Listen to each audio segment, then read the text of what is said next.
حتى في Soomaaliga waxaad moodaa inagu dhaqanka Soomaaliga waa dhaqan adag nin Soomaaliyeed maalin wuxuu igu yidhi waa nin pilot dawladii Soomaaliyeed u dirtay Arizona joogay dabeetana meeshii wax lagu dhiganayay buu yidhi oo pilotnimo lagu baranayo ayaan kaatiin yaroo gabadhiyo inan islaaniya inan ay dhashay haysataan maadna aniga nin kale Soomaaliya weeyaan buu yidhi kaafiga iyo waxba laga iibsaday waa ka iibsanaa marka inantii islaantan meesha jooga caday liitaan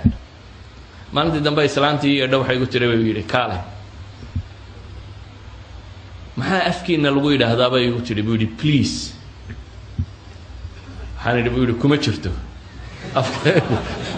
please ma male waan fikiray buu yidhi wixii aan la odhanay min fadlaki bilxsaanaki waxaas waa carabi buu yidhi waan baadhay af Soomaaliga ereyga please ba waan waayay buu yidhi wax la yidhaahdo deetana waxaan idhi buu yidhi kuma jirtoba markaasee waxay igu tiri buu yidhi haddaan gartay maxaa idiin diiday dadka kale markuu xiibsanayo please one cup of tea ayaa la yidhaahdaa idinku koob shaah keen awaamirtana wadaan